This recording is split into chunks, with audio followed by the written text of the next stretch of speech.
Hello, welcome to Weatherwise. I am your host, meteorologist Nathan Scott, and we also have meteorologist Tracy Beene joining me on this episode just because we're talking about different fields of meteorology. Tracy, I started in college and then jumped right into the broadcast business, but your journey was much different. And I want you to talk about that. Yeah, very different. Just like the way we came into meteorology as well. So you started out, you knew when you were little, like that's what you wanted to do. You always dreamed of being a meteorologist. Since 4 years old. Yeah, I did not. but it's interesting, and that's part of my journey too that I love. And when I talk about kids as well, when I talk to them about finding things that maybe you didn't know that you would even be interested in, and finding something a love about it. So I joined the Air Force, and honestly on kind of a whim. That's a whole other story one day. But joined the Air Force, took the ASVAB, of course. That will tell you what you are capable of doing. It breaks it up into different areas. There's mechanical, there's open general, which is kind of a little bit of everything, and a couple of other categories. Well, I scored the highest in open general. Now, open general could be anything from driving trucks to working in the chow hall to meteorology. Like there's it's bases. A huge variety. There's bases, but there's score wise. They will let you know this, the categories in that open general. Well, I scored high enough apparently to be classified that I could be taught as a meteorologist. So went into basic training under this open general time frame category. Around week 3, they sit you down and they give you all of these different jobs, and they tell you to rate them, what you would like. I did not pick meteorology. I'll be honest. Which one did you pick?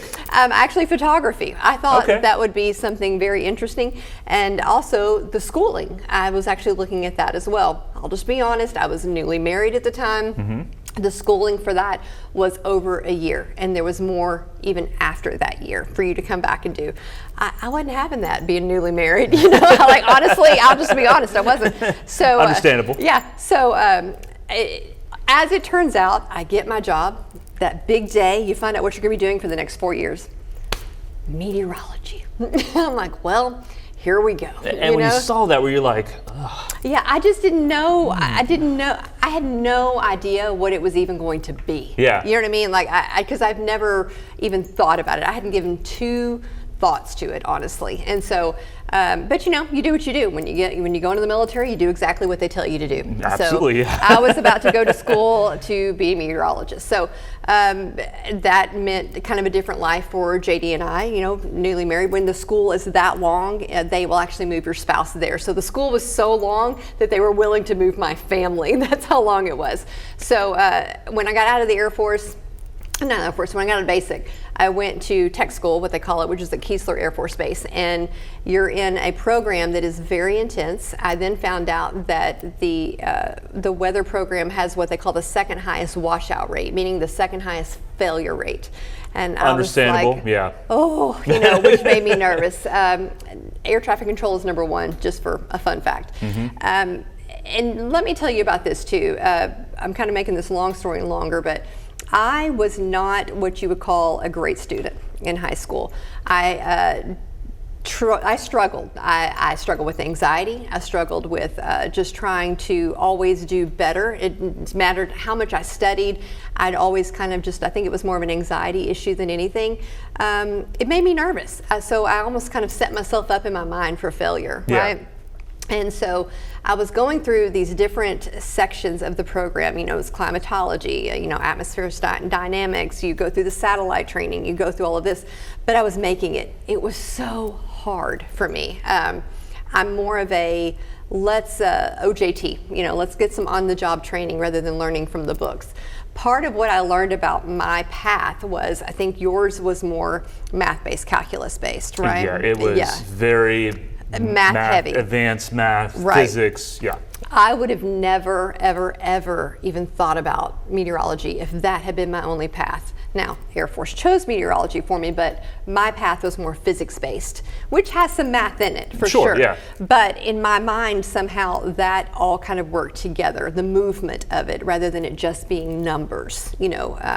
And you and I have talked a little bit about the difference, and I think a lot of the big difference is that maybe I spent more time outside from an observation standpoint, and you spent more time in the numbers standpoint, you know. So it's not much different in the way we forecast, I don't think. But anyway, all that to say, I made it through this program, and I have never been so proud of myself. And it literally was a changing point in my life where I had always, I think up until that point, set myself up for failure and thinking I wasn't good enough, I wasn't smart enough, to that I can do these things, you know, to putting myself out there and kind of seeing what can happen.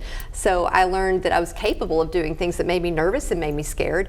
And not to mention, you know, the fact that it was the Air Force. Yeah. I didn't have a choice, you know, and so when you're made to do those things and not leaving it to yourself to decide whether you can or you can't. It took you out of your comfort zone. It took so me you had to get over your anxiety. Pretty quickly. Way out of my comfort zone. And I learned different ways to study. I learned different ways to take a test. And this is when I was, you know, in my 20s. You know, so it makes me wonder what I could have done, you know, growing up had I had this opportunity, you know, to be pushed a little bit more. But it changed everything. It changed the complete path of my life, because I would never be right here, obviously, without meteorology. But even from a speaking standpoint, I was also one of those people that was completely scared to death of public speaking. I mean, talk about... I don't believe that. Talk about terrified. terrified. I don't believe that at home either. Talk about being terrified. And but it is now one of my favorite things to do. I love working with a crowd and just getting the energy from people. I love not having something completely planned out about what I'm going to say. I always have like the ideas of what I'm going to say, but I literally work off of a crowd. You know, how they are just coming back with me. Are they you know, are they wanting to be funny? Are they wanting to laugh? Are they wanting to be serious? And I can kind of cater that in the moment. And it's one of my favorite things to do now. So not only do I love now, believe it or not, weather, which I'd never imagined that I would, because y'all, it's cool. It's the things that can happen or not happen based upon these little tiny things, you know, whether it be a little bit more moisture, a little bit less, a little more heat, a little less heat. It changes everything, you know, and just learning about how to pull all that together, and, you know, how the terrain changes as well. But all of that to say, I told you a long story longer. It wasn't too long. Yeah, my job in the Air Force wasn't just to forecast weather. That was my main job, but it was also aviation weather. And so that's my true background, is aviational weather. So anytime anyone would take off, they had to come see me first. And so we had all of these screens, and I would have their flight plan based upon their aircraft, because then we had a turbulence issue, and also what flight level they would be, what their flight could handle as far as the plane, what that capacity was. And then if we had to reroute folks, so they had to come by and see me, and then we would go through the flight plan. If they had trouble while they were up in the air, they could call down on the radio, and we could make some adjustments based upon all of that. And then it was also my responsibility to keep the flight line, to keep the aircraft, to keep all of the airmen, to keep everyone safe. So if there was lightning or anything, I would close down the airfield. That would also mean anything on the Air Force base, the golf course, the playgrounds for the kids going out, for the schools that are on base. So anytime there was lightning within 5, I had to shut things down. Well, that sometimes got a little crazy, because you would get someone come in and I just need 5 minutes. I need 5 minutes to get up, 5 minutes to land. But it's not just your 5 minutes. I'm talking about tankers. I'm talking about the people who, you know, who are getting the planes on and off, the people who are unloading. There's just a lot of safety that goes into it. So there was a lot of responsibility and a lot of, you know, butting heads at times. So you were almost like an air traffic controller for the military. Yes. So we worked well with the air traffic controllers. They were always right above us. Weather was down here because we needed to be ground level for the observations and to go out. And then air traffic control was always right above us. So we worked in tandem with them as well. So it was it was, for me, you'll find that a lot of times I'll end up in the weather garden and I'm just looking up. Like but I like to feel it and see it. And I look around on even, the RDOT cameras. Like, I need to see it and feel it, rather than looking at maybe a model or a satellite. It's different for me. I just need to get out there. Yeah. So, well, we talk about meteorology being a air that flows. It's a river of air, especially the jet stream. But you look at a 3D focus, and it's several rivers of air, because the river of air in the lower atmosphere might be totally different than the middle part of the atmosphere. They could be doing this. And the upper atmosphere could be moving really fast. So you look at things in a 3D fashion for the most part. We'll talk about coming up, because you weren't just located in one Air Force base, you moved around, which also played a part in what type of meteorology you dealt with, depending upon where you were located across the country. So we're going to have more on that coming up after this short break.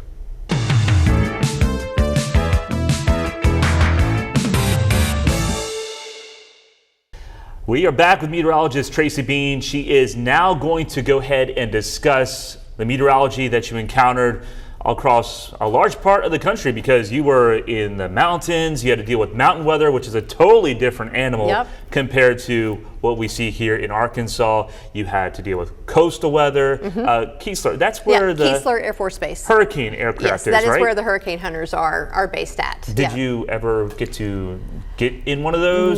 No, thank you. So, part of knowing so much about weather and then just aviational weather is I know way too much about things up in the air, just how it impacts aircrafts as well. But, so what are you thinking when those hurricane hunters go into a monster that's a Cat 4 or a Cat 5? I mean, they are so brave to do that. It is so brave, but the information we receive from them doing that is so pivotal, in the moment, and then just for future as well. But I mean, they are literally being thrown around that aircraft. It is very dangerous. It's a heavy aircraft, so I mean, it can take it, but just the experienced pilots, the experienced forecasters, because you're having to think and gather information and forecast and make some decisions, all while you're being jostled around in the middle of all of that.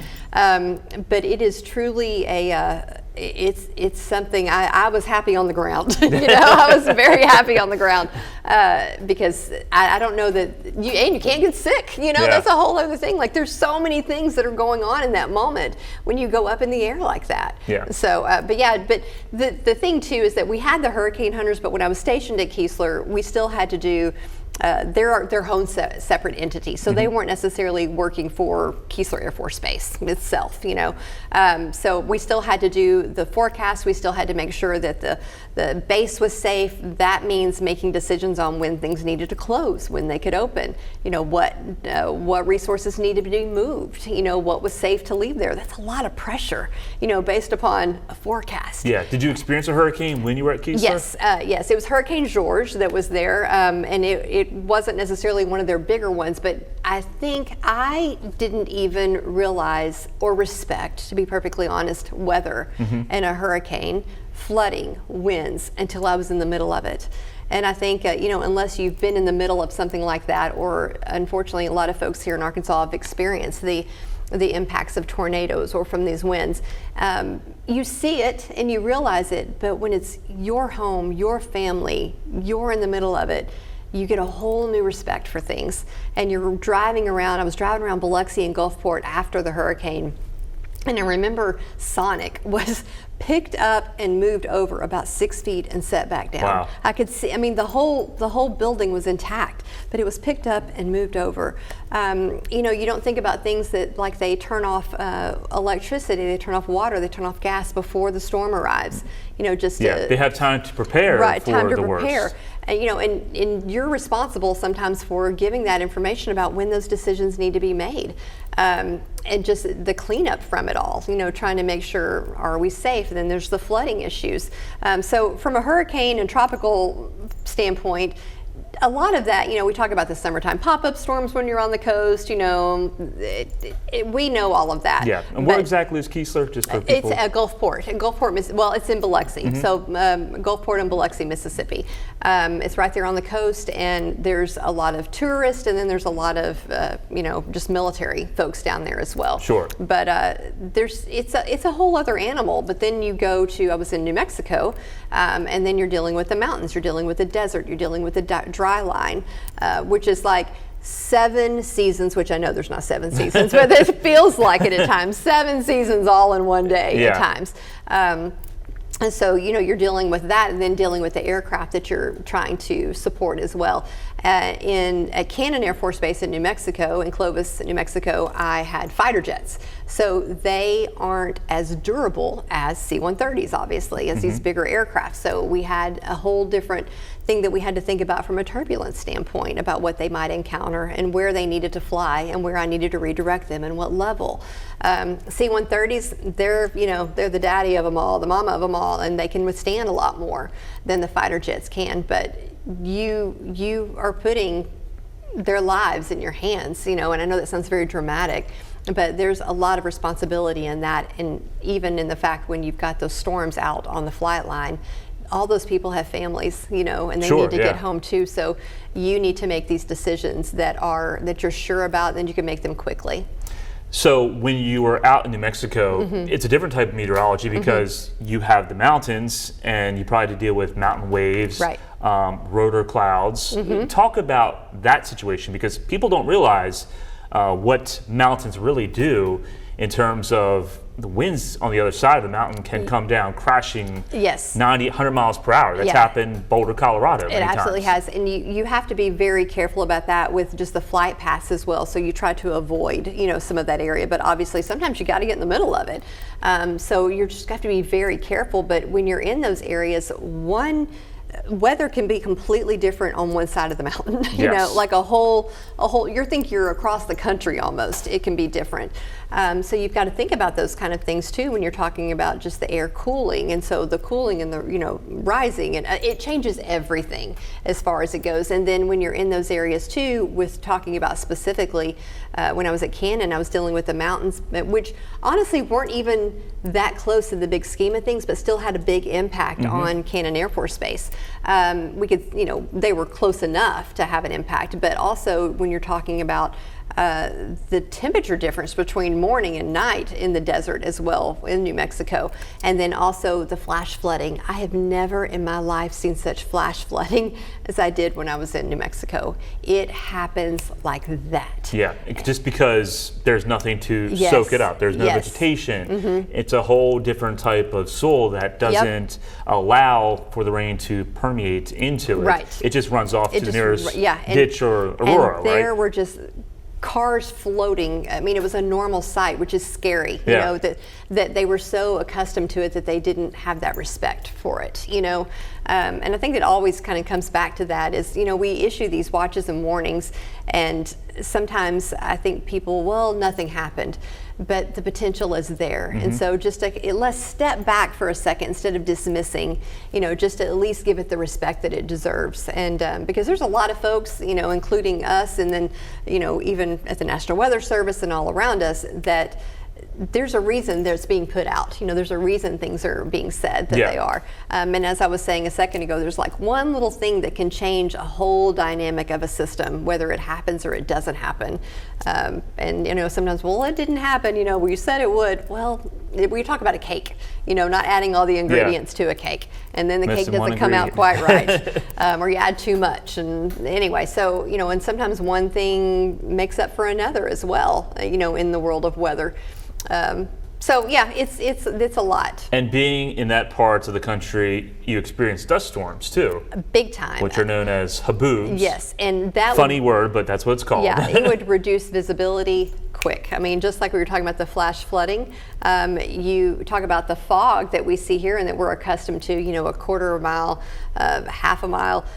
You could see in front of you, and then talking about how that just also deals with people's allergies and just people's homes, and people need to prepare for that as well. So if you're going to have one of those, we also forecasted those. So there's just a lot of different things that came into play with working with the military. With the National Weather Service, they do a lot of the issuing of the watches and the warnings and that sort of thing. Well, on an Air Force base, that's my job. That was our job. And so when our forecast had to be done in hours at a time, so they were different lines of the forecast, and they also had to verify. So people would go back and make sure they verified. If something wasn't coming out quite right with your forecast, you had to go in and do an adjustment, do an amendment, maybe we called it a tempo, a temporary time frame where then it was going to go back to maybe this next line. It's very it's very particular. And the way things are done, very particular. Yeah, I'm sure. All right, before we wrap up weather-wise, we're going to discuss more things. I have some questions for you. Okay. Just in terms of how your career has come about and what you've learned from the Air Force and how that's applied to your everyday life here. Okay. So we'll get to that right after this break.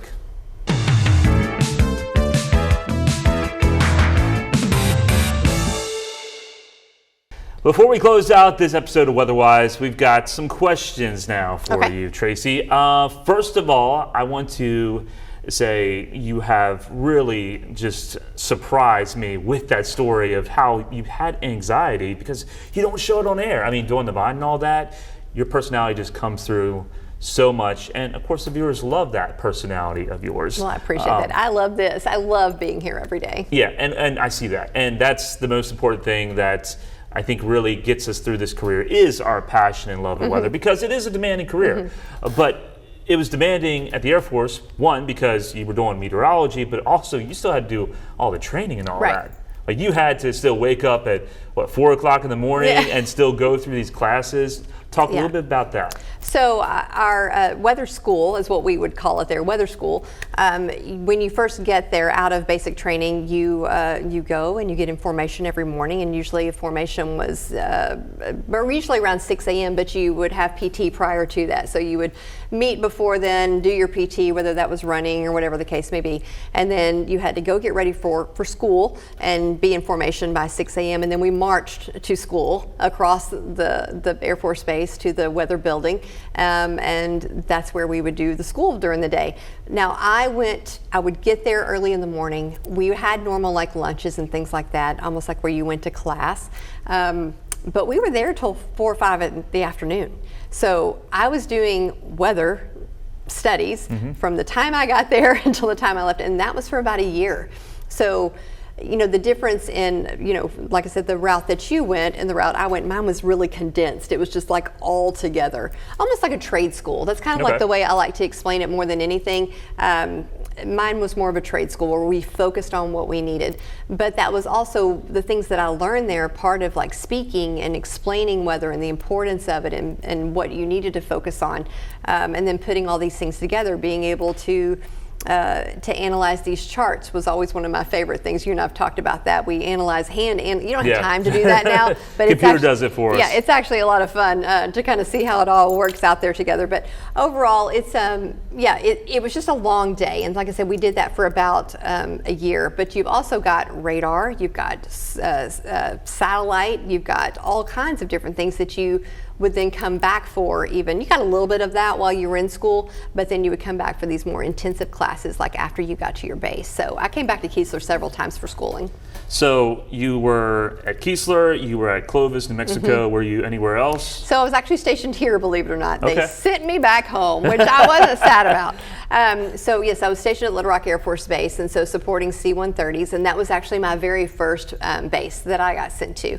And I learned so much here, and it was kind of a comfort thing too, because obviously I knew Little Rock, I knew Arkansas, So, and C-130 pilots, let me tell you, are some of the nicest, sweetest, most down-to-earth people ever.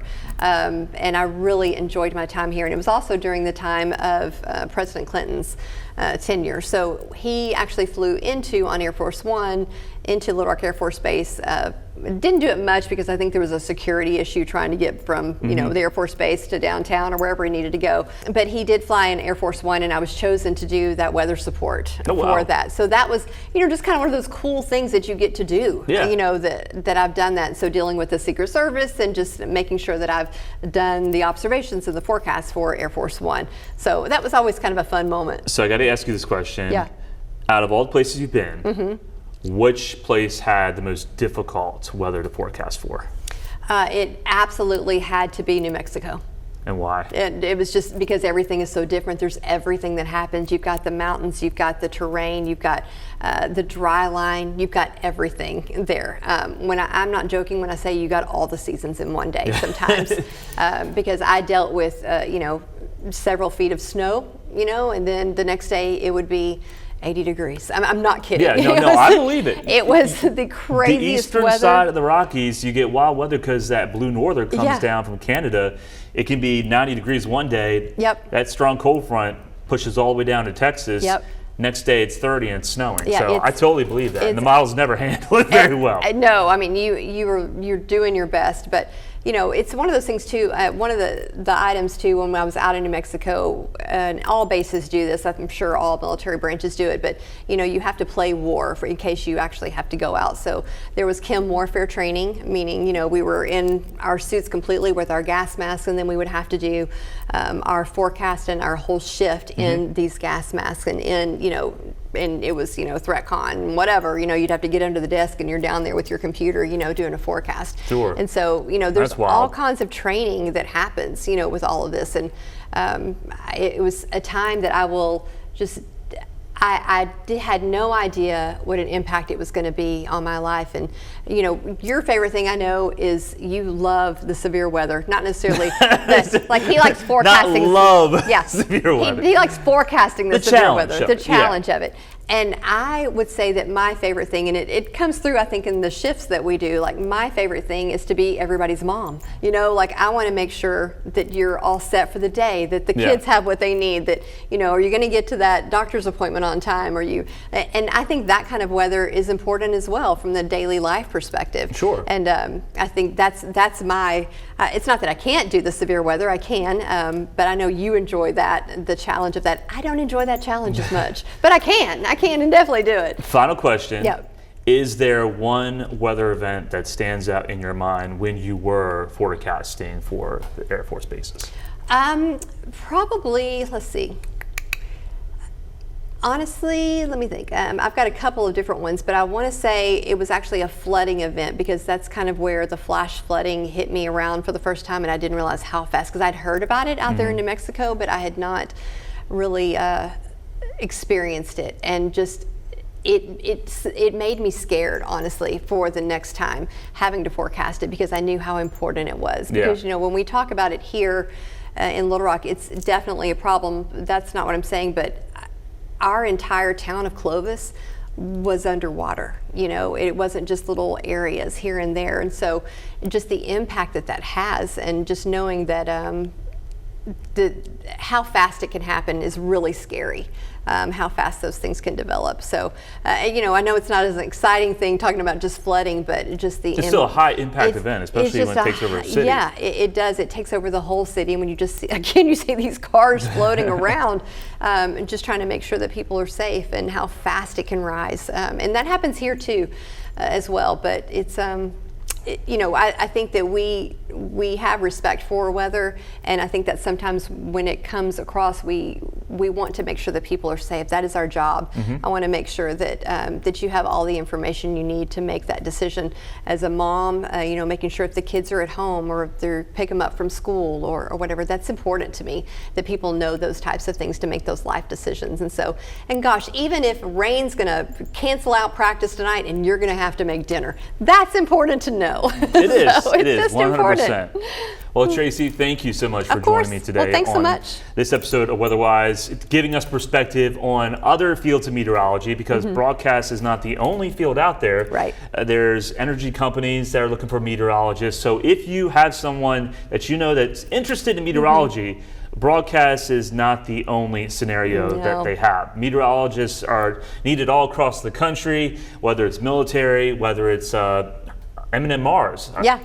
Needs a meteorologist to forecast the cacao crop in Brazil. Yeah, so, weather impacts so many different things. I don't think folks realize it. So it's always a good, and there's always different ways too to kind of get to your dream. You know, my path was very different from Nathan's, but you know, here we are doing something similar. But yeah, always kind of research and put yourself out there and just make yourself uncomfortable. And you know, each time you'll get better and better. And just because you don't get straight A's, that's right, in high school, that's right, there's still a way for you to find a professional career. If your passion and determination is strong enough, you'll get through it. I did, Tracy did, so there you go. All right, thanks for joining me here on Weatherwise. We'll have a new episode coming up next week.